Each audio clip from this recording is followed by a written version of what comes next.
और जिस दिन हम अपने बच्चों को मिशन मूवमेंट पढ़ा देंगे, यकीन मानिए उसके बाद हमारे बच्चे आरएसएस के अंदर जाना बंद कर देंगे, विश्व हिंदू परिषद बजरंग दल के अंदर जाना बंद कर देंगे, उनके धार्मिक जुलूसों में जाना बंद कर देंगे, उनकी कथा सुनना बंद कर देंगे, कावड़ में जाना बंद कर देंगे। उस दिन इनके मंदिरों में लाइनें लगना बंद हो जाएंगी और ये जो मंदिरें हैं, ये मंदिर बेसिकली इंडस्ट्री बन गए हैं, ये इंडस्ट्रियां इनकी बंद हो जाएंगी। और जिस दिन इनकी ये दुकानें बंद हो गई, उस दिन आपका मिशन मूवमेंट चल निकलेगा, उस दिन आप हुक्मरान बन जाएंगे।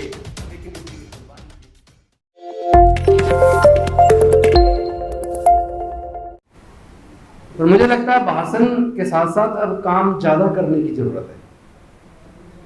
भाषण भी जरूरी है, लेकिन भाषण सुन के उसका क्रियान्वयन ना हो तो उस भाषण का कोई फायदा नहीं है।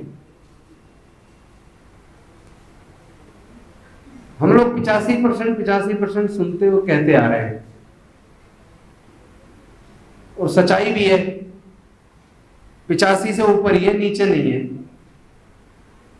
क्योंकि भारत में ब्राह्मण 5.52%, क्षत्रिय 3.90%, वैश्य 1.30%, कायस्थ 1.07%। इन चारों को भी अगर जोड़ लें तो ये 12% से कुछ कम बैठता है। लेकिन देश के सर्वोच्च न्यायालय, उच्च न्यायालय में जो जज हैं, देश की यूनिवर्सिटीज के अंदर जो वाइस चांसलर प्रोफेसर्स हैं, देश चलाने की योजना बनाने वाले गवर्नमेंट ऑफ इंडिया में जो सेक्रेटरीज हैं, सेना के बड़े अधिकारी हैं, पूरे देश का बिजनेस जिनके हाथ में है, देश के प्राकृतिक संसाधनों पे जिनका कब्जा है, वो तो सारा इस 12% से भी कम लोगों के हाथ में है। और हम लोग वर्षों से भाषण दे रहे हैं और सुन रहे हैं, सफल क्यों नहीं हो रहे? अगर उसकी बारीकी से थोड़ी गंभीरता से अध्ययन किया जाए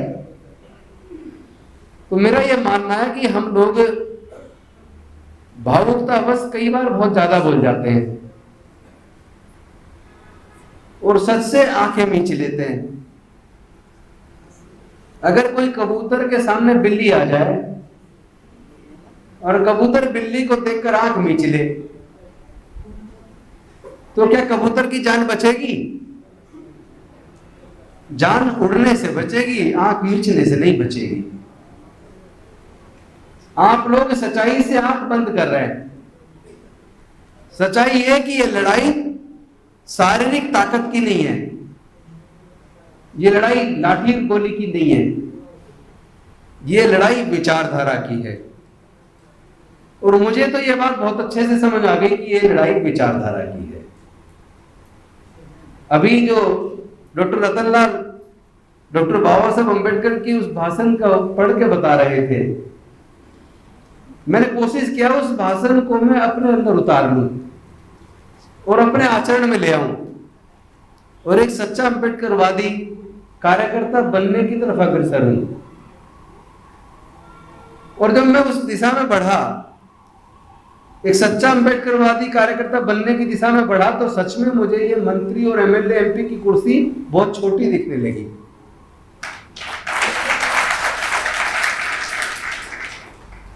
आज अगर बीजेपी सत्ता में है, जिनका पूरा समाज 12% से कम है, वो पूरे देश के ऊपर शासन कर रहे हैं, आप जानते हो उसका कारण क्या है? उसका कारण हमारे और आपके समाज के लोग हैं। क्योंकि ये राजनीतिक लड़ाई जीतने के लिए असली जो संगठन वो बीजेपी नहीं है, जो उनकी नीतियां बनाती है वो आरएसएस है। और लोगों में जो डर पैदा करती है वो विश्व हिंदू परिषद बजरंग दल है। तो आरएसएस विश्व हिंदू परिषद बजरंग दल में जो रोड पे सड़कों पर हाथों में तलवारें लहराते हैं, जो लोग जिनका दंगों में इस्तेमाल किया जाता है, जिनको धार्मिक उत्पात मचाने में इस्तेमाल किया जाता है, जिनको कावड़ भेजने में इस्तेमाल किया जाता है, आप उनकी अगर सूची उठा के देखो, थोड़ा सा भी सर्वे करो, तो मरने वाला भी हमारा आदमी है और मारने वाला भी हमारा आदमी है। दिमाग कहीं और से चलता है। जो दिमाग चलाता है वो एसी रूम में बैठा है, जो दिमाग चलाता है वो मंदिर के चढ़ावे को इकट्ठा करने में मशगूल है, जो दिमाग चलाता है वो यूनिवर्सिटीज में वाइस चांसलर प्रोफेसर है, जो दिमाग चलाता है वो देश की सर्वोच्च कुर्सियों पर बैठा है, जो दिमाग चलाता है वो इसी रूम में बैठकर योजना बनाकर हमारे भोले भाले बच्चों का इस्तेमाल करके उसको लागू करवाता है। लेकिन क्या हमने और आपने कभी सोचा कि वो जो हमारे यूथ बच्चे उनके बजरंग दल, विश्व हिंदू परिषद, आरएसएस में जाते हैं, जो कथावाचकों के सुनने वाली भीड़ में शामिल हो जाते हैं, जो कावड़ लेने जाते हैं, जो हर धार्मिक जुलूस में सामने खड़े दिखते हैं, जब आपके बच्चे वहां जा रहे होते हैं तो आप क्या अपने बच्चों को वहां जाने से रोकते हैं? इस्तेमाल तो हमारे और आपके बच्चों का हो रहा है। और सबसे ज्यादा अनफॉर्चुनेट पार्ट यह है कि हम लोग घर से, महाराष्ट्र थोड़ा अलग है, इसलिए मैं महाराष्ट्र की बात नहीं करूंगा, पूरे देश की बात करूंगा। तो पूरे देश के अंदर कहीं भी चले जाइए जहां समाज के हक अधिकार की लड़ाई पे चर्चा हो, समाज को जागरूक करने के ऊपर चर्चा हो, तो वहां आपको 95% से ज्यादा केवल पुरुष मिलेंगे।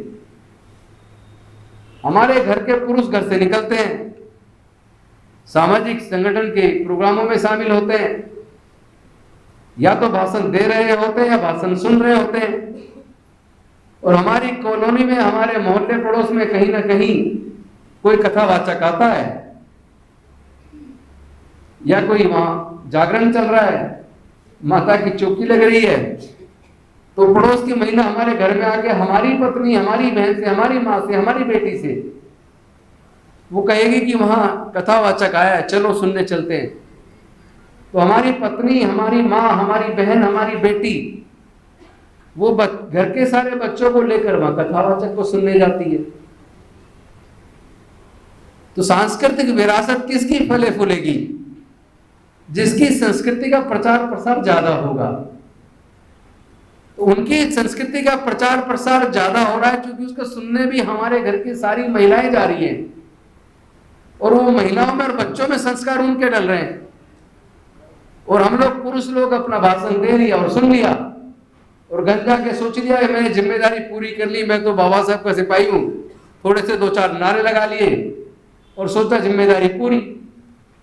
तो मिशन मूवमेंट हमारा सफल नहीं होना, मिशन मूवमेंट उनका सफल होना, वो उनकी बुद्धिमत्ता पर निर्भर है और हमारी बेवकूफी पे निर्भर है। गलती हमारी है कि हमने अपनी पूरी ताकत को उनके हाथ में सौंप दिया। अगर हम अपनी ताकत को एकजुट रखें, अपनी ताकत को उनके लिए इस्तेमाल ना होने दें, अपने युवाओं को कावड़ लेने ना जाने दें, अपने युवाओं को धार्मिक जुलूसों में ना जाने दें, अपने युवाओं को उनकी कथा सुनने ना जाने दें, अपनी पत्नी, बेटी, माँ, बहन और बच्चों को जागरण सुनने के लिए और कथा सुनने के लिए ना जाने दें, और अपने घर के अंदर हम डॉक्टर बाबा साहब अम्बेडकर के संपूर्ण मान में वो जो पूरा राइटिंग एंड स्पीचेस उनका सेट खरीद के रख लें। हम अपने बच्चों के सामने ज्योतिराव फुले जी की लिखी गुलामगिरी पढ़ के सुनाएं, रोज हर सप्ताह में कम से कम एक दिन एक पूरा पाठ पढ़ के सुना दें, बुद्ध एंड हिज धम्मा का एक पाठ पढ़ के सुना दें, doctor Ambedkar life and his mission उसको सुनाएं, और अपने बच्चों को संस्कार में अपने महापुरुषों का जीवन संघर्ष पढ़ा दें, और उनको ये बता दें कि हम लोग क्या थे और क्या हो गए, उसका कारण क्या है, हमारे हिस्से में अमृत क्यों नहीं आया, जहर क्यों है।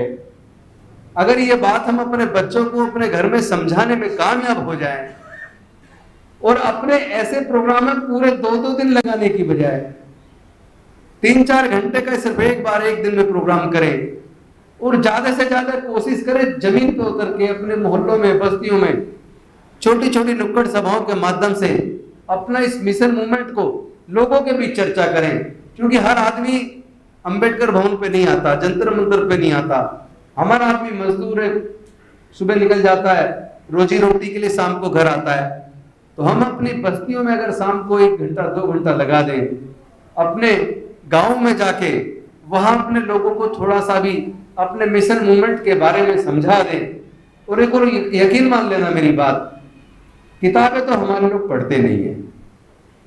आप सोचो कि वो बुद्धा एंड हिज धम्मा खरीद के पढ़ लेंगे, वो डॉक्टर बाबा साहेब अम्बेडकर का जो जीवन संघर्ष खरीद के पढ़ लेंगे, वो डॉक्टर बाबा साहेब अम्बेडकर का स्पीच राइटिंग्स पढ़ लेंगे, वो डॉक्टर रतन लाल का अम्बेडकर नामा पे ही सुन के कम से कम ज्ञान अर्जित कर लेंगे। तो यकीन मानिए ये होने वाला नहीं है। बल्कि एक अच्छा तरीका ये है कि जितनी बात किताब को पढ़ने के लिए जो उसको कम से कम 2-3 महीने चाहिए जिस किताब को, जिसको वो कभी नहीं पढ़ेगा, खरीद भी नहीं तो कहेगा कि कल से पढ़ूंगा। और इंग्लिश में कहावत है टुमारो नेवर कम्स, कल कभी नहीं आता। वो किताब रखी रहेगी लेकिन कभी पढ़ेगा नहीं। उसमें करना यह है कि मेरे जैसे लोग, रतनलाल जी जैसे लोग, या हम जैसे बाकी लोग जिन लोगों ने खुद पढ़ लिया, वो लोग बस्तियों में जाकर, छोटी छोटी कॉलोनियों में जाकर कैडर के माध्यम से उसका एक ब्रीफ लिस्ट बनाकर, जिसको पूरी किताब का जो एक मजमून जो होता है वो हम उसको 1 घंटे के अंदर अपने वाणी के माध्यम से कैडर देकर उसको समझा दें और अपने जैसे लोग तैयार कर दें जो कैडर देने वाले बन जाएं। तो पूरे देश के अंदर अगर हमने 1000, 2000, 10,000 लोग तैयार कर दिए तो ज्यादा लंबा नहीं है, 5 साल के अंदर एक गांव तक, एक बच्चे तक हम घुट्टी में मिलाकर अपना मिशन मूवमेंट बढ़ा देंगे। और जिस दिन हम अपने बच्चों को मिशन मूवमेंट पढ़ा देंगे, यकीन मानिए उसके बाद हमारे बच्चे आरएसएस के अंदर जाना बंद कर देंगे, विश्व हिंदू परिषद, बजरंग दल के अंदर जाना बंद कर देंगे, उनके धार्मिक जुलूसों में जाना बंद कर देंगे, उनकी कथा सुनना बंद कर देंगे, कावड़ लेने जाना बंद कर देंगे। उस दिन इनके मंदिरों में लाइनें लगना बंद हो जाएंगी। और ये जो मंदिरें हैं, ये मंदिर बेसिकली इंडस्ट्री बन गए हैं, ये इंडस्ट्रियां इनकी बंद हो जाएंगी। और जिस दिन इनकी ये दुकानें बंद हो गई उस दिन आपका मिशन मूवमेंट चल निकलेगा, उस दिन हम हुक्मरान बन जाएंगे। लेकिन इसके लिए कुर्बानी देनी पड़ेगी। तो हमने तो सोच लिया कि हम अपना पूरा जीवन जब तक जिंदे हैं तब तक डॉक्टर बाबा साहेब अम्बेडकर और अपने महापुरुषों की जो विरासत है, सांस्कृतिक विरासत, बुद्ध का धम्म और हमारे महापुरुषों की कुर्बानी और हमारे महापुरुषों का जीवन संघर्ष, हम अपना पूरा जीवन अपने समाज के युवाओं को, अपनी बहन बेटियों को उसको सिखाने में, उसे पढ़ाने में, इसी में लगाएंगे ताकि हमारे यूथ तैयार हो जाए। और जिस दिन हमारे यूथ तैयार हो गए उसके बाद यकीन मानिए सूरत अपना बदलनी शुरू हो जाएगी। क्योंकि मान्यवर कांसीराम साहब ने जब कैडर देना शुरू किया, गांव गांव पहुंचे और छोटे छोटी सी संख्या के अंदर लोगों को जाके कैडर दिया, उसका परिणाम आया। उन्होंने जो हुक्मरान बनने का सपना दिखाया, आज उसका परिणाम जो मर्जी हो, अगर परिणाम बुरा हुआ तो हमारी अपनी गलतियों की वजह से हुआ है। हमारा नेतृत्व उस विचारधारा को छोड़कर दूसरी दिशा में चला गया तो नुकसान हुआ है। आप मानवर कांसीराम साहब की विचारधारा को या बाबा साहब की विचारधारा को गलत नहीं कह सकते। उस विचारधारा को जानकर, सीखकर हम हुक्मरान तो बन ही गए थे ना। अगर यूपी में बन गए थे तो बाकी जगह भी बन सकते हैं। लेकिन हमें अपनी विफलता के कारणों को समझना जरूरी है। जब पहले तो हम क्यों सफल हुए यूपी में, क्यों आरपीआई एक समय 17 या उससे ज्यादा सांसद जिता पाई, तो उन सफलता के कारणों को पढ़ लो और किस कारण से हम विफलता की तरफ चले गए, उन विफलता के कारणों को पढ़ लो। विफलता के कारणों को छोड़ दो, सफलता के कारणों को अपना लो, आपके जीवन में सफलता आएगी। ये एक सच्चाई है। और साथ ही साथ एक बात और कहना चाहता हूं कि हमारे जो लोग सांसद और विधायक बनते हैं, ये बाबा साहब को डर पहले ही था। उनको पता था जब 1932 में 24 सितंबर को पूना पैक्ट हुआ, उनको पता था कि ये जो समझौता हो रहा है इसमें जो सेपरेट इलेक्टोरल को गंवाकर हमें जो मिलने जा रहा है, इसमें जो प्रतिनिधि जीत कर जाएंगे वो समाज के सच्चे प्रतिनिधि नहीं होंगे, वो गुलाम पैदा होंगे और उस गुलामों ने पूरे समाज को डुबो दिया है। लेकिन अगर हम समाज को तैयार कर लें और ये एहसास करा दें कि संसद और विधानसभाओं में जाकर आपको समाज का सच्चा प्रतिनिधि अगर आप नहीं बनते हैं, अगर आप समाज की आवाज नहीं बनते हैं, तो हम आपके घरों के बाहर बैठ जाएंगे, आपको घर से बाहर जाने नहीं देंगे। हमारी संख्या इतनी है, अपनी संख्या को अपनी ताकत बना लो। अगर 12% मुट्ठी भर लोग एकजुट होकर देश के हुक्मरान बन सकते हैं, तो देश के अंदर जो बाकी का जो 85% है वो ये तय तो कर ले कि हम रिप्रेजेंटेशन सबको देंगे। ऐसा ना हो एक आदमी सफल, राजेंद्र गौतम सफल हो गया और उसने सफलता के बाद जो भी कुछ मिला अपने परिवार को, अपने रिश्तेदारों को, अपने मिलने जुलने वालों को देना शुरू कर दिया और जिन लोगों की वजह से सफलता मिली उन लोगों को इग्नोर करना शुरू कर दिया। यहीं से विफलता का रास्ता शुरू हो जाता है। हमें जितने भी बहुजन समाज के लोग हैं, सभी वर्गों के नेतृत्व को हमें जिम्मेदारी देनी पड़ेगी, हिस्सेदारी, भागीदारी देनी पड़ेगी और निश्चित तौर पर सफलता संभव है, असंभव काम नहीं है। सब लोग जब सांसद, विधायक बनते हैं, मंत्री बनते हैं या किसी भी बड़ी नौकरी में आते हैं, वो सब लोग संविधान की शपथ लेते हैं और बनने के बाद संविधान के विरुद्ध काम कर रहे हैं। इसके खिलाफ हमें आने वाले समय में न्यायालयों की भी, हमें नींद से न्यायालयों में बैठे जजों को भी जगाना पड़ेगा, क्योंकि जज ने भी तो संविधान की शपथ ली थी, लेकिन वहां जाने के बाद उनके निर्णयों के अंदर जो उच्च न्यायालय और सर्वोच्च न्यायालयों से जो निर्णय आते हैं, आजकल तो उनके निर्णयों में भी कई बार न्याय नजर नहीं आता। उनको भी नींद से जगाने की जरूरत पड़ेगी और हम उसकी तैयारी कर रहे हैं। हम मिलकर इस लड़ाई को लड़ेंगे भी और इस लड़ाई को जीतेंगे भी। इसलिए बहुत ज्यादा संदेश यहाँ मैं अपने भाषण में रखने की बजाय, क्योंकि जमीन पर उतर के काम कर रहे हैं हम लोग, हम पूरे देश के अंदर जा रहे हैं और गांव तक पहुंच रहे हैं, कोशिश कर रहे हैं कि गांव-गांव में जाकर अपने लोगों को जागरूक करें और अपने इस मिशन मूवमेंट में उनको कैटराइज करके इस लड़ाई को जीत में बदलें। और वो मुझे महत्वपूर्ण भी लगता है। इसलिए कई बार तो मन करता है कि यार भाषण ना दूं या छोटा कर दूं, मजबूरी है देना है तो चलो छोटा कर दो, असली काम तो गांव-गांव में जाकर होगा। वही काम हमने चुन लिया है और मुझे लगता है हमें सफलता मिलने वाली है, सफलता नजदीक आ रही है। पहले तो 2024 में ये छोड़ दो कि मैं ही बनूं, फिलहाल तो ये करो कि 2024 में किसी भी कीमत पर जो तानाशाह देश के ऊपर बैठकर देश के सारे उपक्रमों को बेच रहा है, देश के लोगों के साथ जो आज जिस तरह की वीडियोस पूरे देश से आ रही हैं, चाहे वो मणिपुर से आ रही हो, चाहे वो उत्तर प्रदेश से आ रही हो, चाहे वो राजस्थान से आ रही हो, चाहे वो मध्य प्रदेश से आ रही हो, ये सारी वीडियो इस ओर इशारा करती हैं कि अगर हिंदू राष्ट्र बनेगा तो इस तरह की घटनाएं और ज्यादा बढ़ेंगी, क्योंकि मनुस्मृति में इस देश की महिलाओं का, इस देश के आदिवासियों का, इस देश के अछूतों का, इस देश के पिछड़े वर्ग के लोगों को मानवता का दर्जा नहीं है। शूद्र और अछूत को वहां कोई सम्मान और महिलाओं को कोई सम्मान की बात नहीं है। हिंदू राष्ट्र बनेगा तो मनुस्मृति आएगी, बाबा साहेब अम्बेडकर का संविधान खत्म होगा और मनुस्मृति में आपकी हालत इतनी ज्यादा बदतर होने वाली है, उसकी तस्वीरें तो आजकल वीडियो के माध्यम से मणिपुर जैसी घटना, उत्तर प्रदेश जैसी, राजस्थान जैसी, मध्य प्रदेश जैसी, गुजरात जैसी इतनी सारी वीडियो सामने हैं। आए दिन रोज इस तरह की वीडियो आती हैं, वो इस ओर इशारा करती हैं कि अगर अभी तो हिंदू राष्ट्र बना नहीं है, लेकिन उन्होंने उसको इम्प्लीमेंट तो काफी हद तक कर ही दिया है। जैसा उन्होंने कल जो इंटरनेशनल ट्रेड फेयर वाली जगह पर जो उद्घाटन किया, उसमें भी उन्होंने साधुओं पुजारियों को बुला के पूजा करवाई है। जब भारत का अपना कोई धर्म नहीं है, भारत सेकुलर है, भारत का प्रधानमंत्री का अपना धर्म नहीं होना चाहिए, उनका धर्म देश का संविधान होना चाहिए। लेकिन जब संसद का उद्घाटन हो, चाहे वो इंटरनेशनल ट्रेड फेयर वाली जो बिल्डिंग बनी है उसका उद्घाटन हो, अगर सब जगह उद्घाटनों में तो वो ब्राह्मण को बुला के पूरे संस्कार कर ही रहे, तो ऑलरेडी हिंदू राष्ट्र बनाने की दिशा में काफी हद तक वो जा चुके हैं। और कारण ये है कि न्यायालय चुप है और सड़कें सुनी हैं। जिन सड़कों पर आंदोलन होना चाहिए वो आंदोलन की बजाय आजकल लोग फेसबुक, ट्विटर से ही सोच रहे चलेगा आंदोलन, ऐसे नहीं चलेगा। हमें लड़ना होगा न्याय के लिए, विचारधारा के साथ, लाठी गोली और हथियार के से नहीं, विचारधारा से, बुद्धि और विवेक से इस लड़ाई को लड़ा भी जाएगा और इस लड़ाई को जीता भी जाएगा। बहुत बहुत धन्यवाद।